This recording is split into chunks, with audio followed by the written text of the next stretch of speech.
Bueno, en este video vamos a continuar con el estudio de los vectores y particularmente con el producto con vectores. El producto de un escalar por un vector y producto entre vectores. Existe un tercer producto que se llama producto vectorial, pero eso ya es se trabaja en 3 dimensiones y nosotros vamos a trabajar los vectores en 2 dimensiones. También veremos lo que se conoce como módulo de un vector. Empezamos con el producto de un escalar por un vector. El producto de un escalar por un vector B es otro vector W que cumple con las siguientes condiciones. Va a tener la misma dirección, W va a tener la misma dirección que B.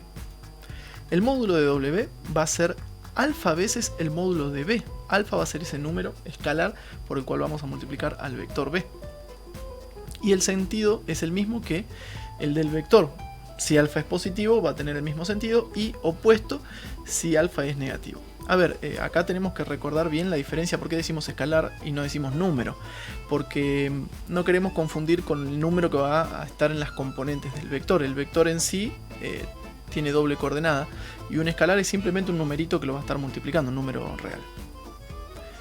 Ahí nosotros podemos observar en negro al vector B, en rojo al vector W, o sea que tiene la misma dirección porque está sobre esa misma recta naranja que es y igual mx, una pendiente por x, y podemos observar que W es alfa por B, es decir, el vector B multiplicado por un escalar alfa. Cuando el vector W se puede expresar como el producto entre un escalar distinto de 0 y un vector B, vamos a decir que esos vectores son linealmente dependientes. Vamos a continuar con nuestro mismo gráfico y vamos a decir entonces que la dirección de ambos vectores está dada por una recta sostén de ecuación y igual mx y que la pendiente m se determina calculando el cociente entre la componente y la componente x de alguno de los vectores, obviamente del mismo. Lo que queremos decir es que m lo vamos a encontrar haciendo la componente y del vector b dividido la componente x del vector b, o también lo que podemos encontrar, la podemos encontrar haciendo la división entre la componente y de w y la componente x de w. Obviamente la recta contiene a ambos vectores, por lo tanto la pendiente se puede calcular con cualquiera de los dos vectores. Recordemos eso importante, que bx es la primera componente del vector y bi es la segunda componente del vector. Vamos a ver un ejemplo. El vector b, que es el vector negro, es el origen del problema, es el vector 2, 1. El vector w, que es el vector rojo, es el vector 4, 2. ¿Cómo se calculó este vector w? A w lo encontramos haciendo 2 por b, es decir, 2 por 2, 1. Y este 2 tranquilamente podemos observar que multiplicó tanto al 2 como al 1 y nos quedó el vector w, que es el 4, 2, una especie de distributiva. La recta que los contiene, esta recta naranja, tiene una pendiente que se puede calcular haciendo bi dividido bx, es decir, 1 dividido 2, un medio. También lo podríamos haber calculado haciendo 2 dividido 4, o sea, siempre y dividido x. Y es lo que vemos acá debajo, que también nos da una pendiente un medio. En un segundo ejemplo vamos a ver que al vector W, al vector rojo, siempre trabajando con el mismo vector B, 2, 1, lo encontramos haciendo el triple de B. ¿Sí? Entonces las componentes están multiplicadas por 3 y nos queda el vector 6, 3. Podemos observar nuevamente aquí debajo que la pendiente nos vuelve a dar un medio. Un tercer ejemplo de esto es encontrando un vector que tenga un sentido contrario. Acá alfa, el escalar, es menos 1. Entonces nos queda estrictamente el vector opuesto. ¿Sí? W es el vector opuesto de B. Entonces nos queda que las componentes son menos 2, menos 1. Podemos nuevamente observar que la recta es dependiente un medio. Acá trabajé entonces con 3 tipos de ejemplos. Podría haber puesto que alfa sea un medio y vamos a encontrar un vector W que va a tener la mitad del módulo, pero siempre sobre la misma recta sostén. Los invito a ustedes que lo traten de graficar. Entonces, si W es alfa por B, un escalar por el vector B, entonces W y B son linealmente dependientes. Y en particular, si alfa es 0, lo que se va a obtener es el vector nulo. Y si alfa es menos 1, como acabamos de ver en el ejemplo, se obtiene el vector opuesto. Veamos ahora el módulo de un vector. El módulo de un vector se calcula mediante el teorema de Pitágoras. ¿Qué era el teorema de Pitágoras? Una relación entre los lados de un triángulo rectángulo, en el cual los lados que forman el ángulo recto se llaman catetos y el restante, el lado opuesto al ángulo recto, es la hipotenusa. Dice que la hipotenusa al cuadrado es igual a la suma de los cuadrados de los catetos. Nuestro vector B tiene componentes x e y. Si ustedes observan, esta información del vector B se traduce en un triángulo rectángulo, en el cual los catetos son bx y by, y la hipotenusa es casualmente la longitud del vector B, el módulo de B. Entonces toda esa información la podemos meter dentro del teorema de Pitágoras. Y nos queda la fórmula que el módulo al cuadrado es igual a bx cuadrado más by cuadrado.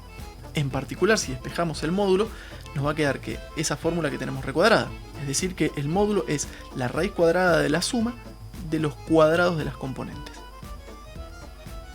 Como el módulo es la longitud de un segmento, resulta siempre que el módulo va a ser positivo o cero. Resaltemos la fórmula entonces para calcular el módulo de un vector. Recordamos siempre que bx es la primera componente y by es la segunda componente del vector. En particular, por ejemplo, para el vector 3, 4, el módulo se calcula de esa manera. Y nos queda que el módulo del vector, la longitud de ese vector es 5. ¿Sí?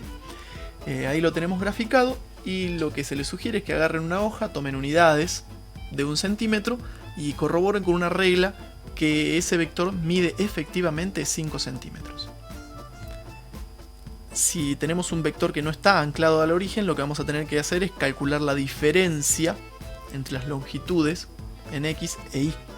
¿Sí? Como está escrito ahí en la fórmula, que era básicamente calcular las componentes del vector canónico. Veamos por último el producto escalar de dos vectores. El producto escalar de dos vectores da por resultado un número real y se define en función de sus componentes, como lo que estamos mostrando en la fórmula. ¿Sí? Es decir, el producto entre estos dos vectores se va a calcular haciendo la suma entre el producto de sus componentes en x y el producto de sus componentes y. Por ejemplo, si tengo el vector 1 menos 4 y al otro vector w, que es el vector 3 1 medio, lo que voy a hacer es multiplicar el 1 por el 3 y le voy a sumar el menos 4 por el 1 medio. Todo esto me da 1. Vamos a ver qué interpretación geométrica le podemos dar al producto escalar de dos vectores. El producto escalar de dos vectores entonces también equivale a calcular el producto entre sus normas, justamente por el coseno del ángulo que forman estos dos vectores.